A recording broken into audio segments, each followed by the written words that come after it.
Hello, there's a programme on TG4 tonight by Kevin McGee. It's about the relationship between immigration and crime figures.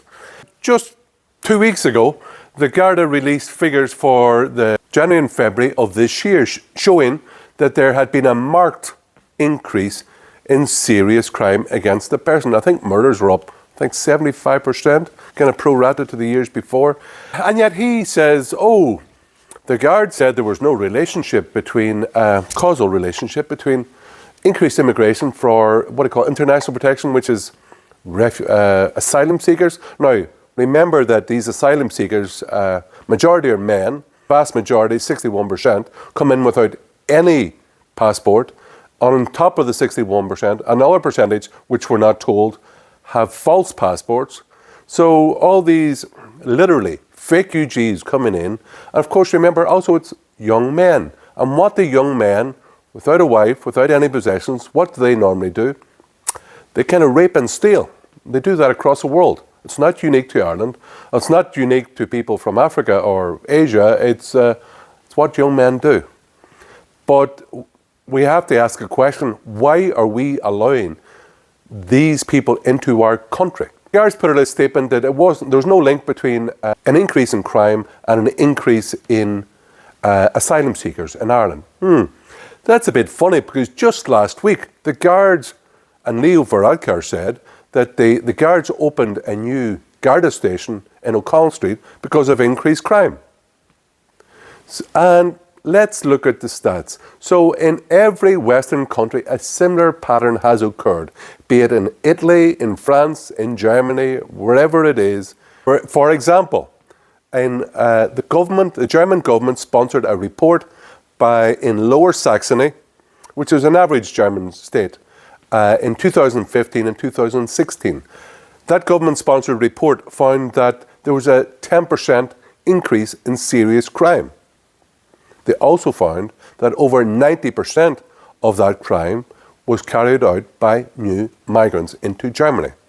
So the idea that there's no link between increased number of footloose and free asylum seekers and criminality is, well, it's not laughable, it's a very serious business.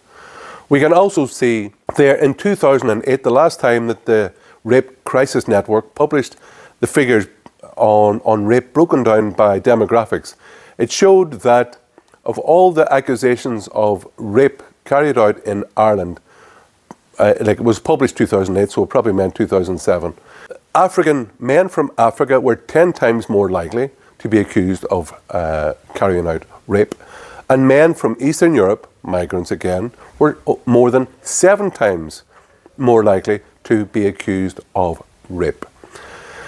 So as I said, you allow a lot of unvetted young males into your country. It's a recipe for disaster. Shameful that the feminist network there in the Rape Crisis Centre do not speak up, because it's mainly young women who will be recipients of the unwanted sexual attacks and rapes by young men. And as we can see, anybody has to do in this country to read the court journal. Every day you can go on and you can see the court hearings and the convictions. Now, we're not saying that every non-national in Ireland is committing crimes, but we are saying all these crimes committed by non-nationals in Ireland are unnecessary, because if these people were not here, these crimes would not be committed. Now, Aisling Murphy would be alive today if that Slovak Roma wasn't allowed into country. Mr. Snee and Moffat up in Kerry, who were decapitated and castrated by this Iraqi Kurd, would both be alive today if that man wasn't allowed into the country.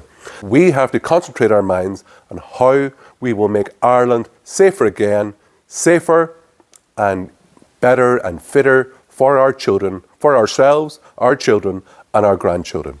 The Irish Freedom Party will be very hard on crime and antisocial behaviour. And one way to do that is to stop the mass immigration of unvetted young males into our country. My name is Hermann Kelly. I'd ask you to look at the policy positions of the Irish Freedom Party, and if you can, Give us your support either with money, by joining the party, or telling your friends and family about ourselves. Because come the next election, we're going to have a lot of candidates and we will be looking for your support.